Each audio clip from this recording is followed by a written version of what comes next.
Hey folks, welcome back to the channel. So if you want to run your own business, or if one day you want to run your own business, then one of the best places to start is by first understanding the mechanics of how businesses generate revenue behind the scenes. So in today's video, I want to show you exactly how I use 7 specific sales tools to run and manage different aspects of the multi-million-dollar businesses that I've been building over the last 10 years. So hit that subscribe button and let's jump straight in.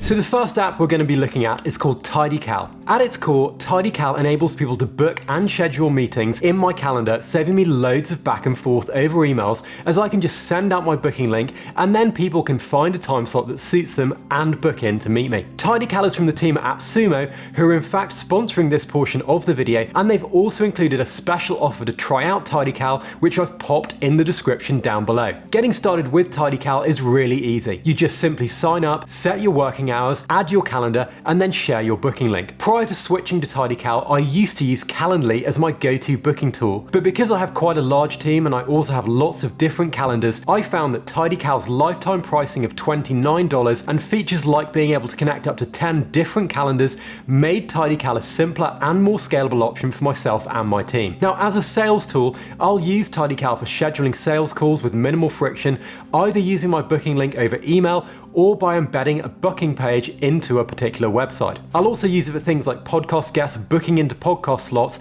and for my internal team if they want to jump on a quick call. The next sales tool I want to touch on is a big one. It's my go-to customer relationship management tool that gives you real-time visual insights into your sales activity, and it's called HubSpot. Now, I've been using HubSpot for the last 10 years, and one of the main things that always stands out is that HubSpot does a lot from sales to marketing and even help desks and support. I'll primarily use HubSpot as a way to store sales contacts and track deals across my companies. At its core, HubSpot's a database of everyone that interacts with our businesses, and it will let you email them and help you to move them from prospects all the way through to customers. For most companies getting started, you can add a HubSpot Contact Us form to your website, and then this captures potential customers and tracks things like emails exchanged, phone calls, and any interaction between you, your team, and that customer. The CRM has a user-friendly interface and probably the most generous free plan on the market. If you have a small team, its free tier will get you going, and they also offer a startup discount that's very generous with 90% off in the first year. The additional features on paid plans do scale up quite quickly, however, and we now spend around $25,000 per year on our HubSpot costs.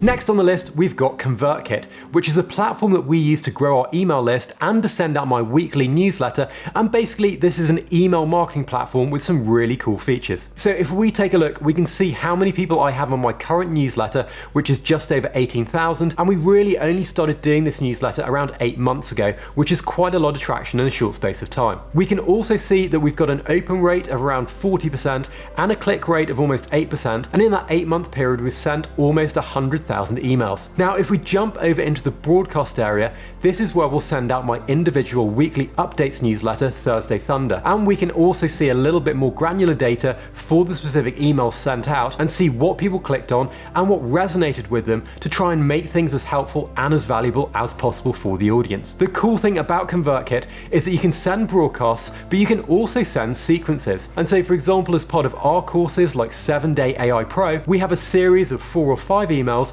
that people get every day, but this is actually an automated sequence, so we don't have to send out those manually. We just write the sequence once and then everything else is automated. We mainly use ConvertKit for newsletters and updates, but you can also do some other things like selling digital products to generate revenue too. Now, my enterprise businesses normally sell to other businesses, and for B2B sales, most deal makers tend to hang out on LinkedIn with their company profile and job title readily accessible. A big part of enterprise sales is prospecting to find your customers. If you're using LinkedIn for prospecting, Sales Navigator is a must-have platform to track lead activity on the social media platform. You can save lead lists based on your chosen criteria and get customizable notifications about your potential prospects. Sales Navigator's most most popular feature is probably its search filters for people and companies that let you discover new leads. My favorite feature, however, is the ability to see who's viewed your profile. This lets you see if leads have been checking you out, and so you can follow up with slightly warmer leads. It also allows you to reach an extended network, send in mail, and create custom lead lists to target prospects in the right stage of your sales cycle. Now, Sales Navigator isn't cheap, and we pay around about $100 per month per user for our sales team, but once you get going with it, it's a really powerful sales tool.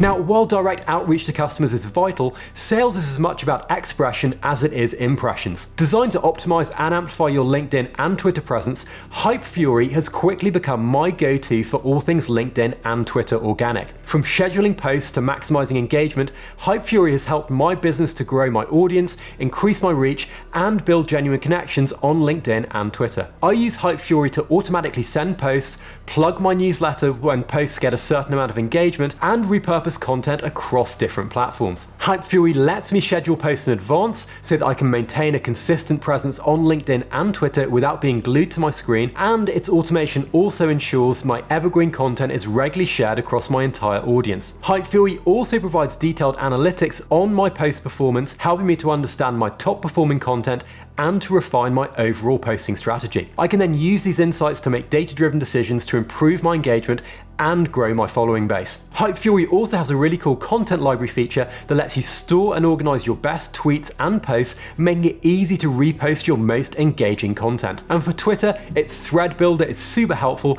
as writing out long Twitter threads is a real pain.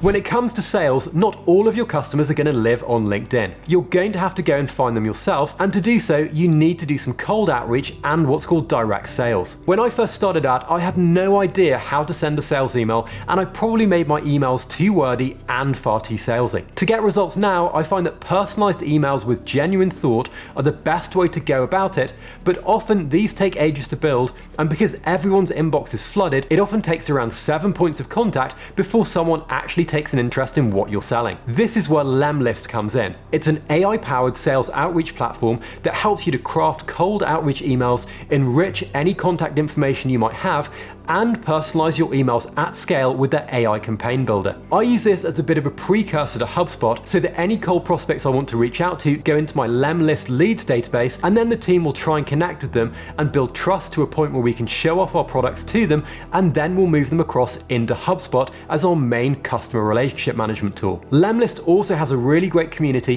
which shares effective email templates and data, and the interface is really nice to use. The final app I want to talk about is Stripe, which is what we use for our payment processing. And the great thing about Stripe, it lets you accept payments from almost anywhere in the world, and it keeps all of our payments across all of my businesses safe and secure. Stripe will show you things like successful payments, any failed subscription payments, which is really important if you're running a SaaS company like I am, as well as any refunds that can be processed from directly within Stripe by the support team. Stripe does some really helpful things like adding taxes, accepting multiple currencies, and generating invoices if you want to bill a customer manually. Most of the time, we use Stripe's checkout as part of our digital businesses to just automate the whole closing part of the sales process, and we then get a payout at the same time each month while tracking sales growth for just a small percentage cut that Stripe takes. Now, I have some awesome videos on how you can integrate AI into your business to save tons of time and optimize sales even further, which I'll pop up over here. I hope you've enjoyed this behind the scenes look at some of the essential sales tools that I use across my businesses. Thanks so much for watching and for subscribing, and I'll catch you again in the next video. See ya.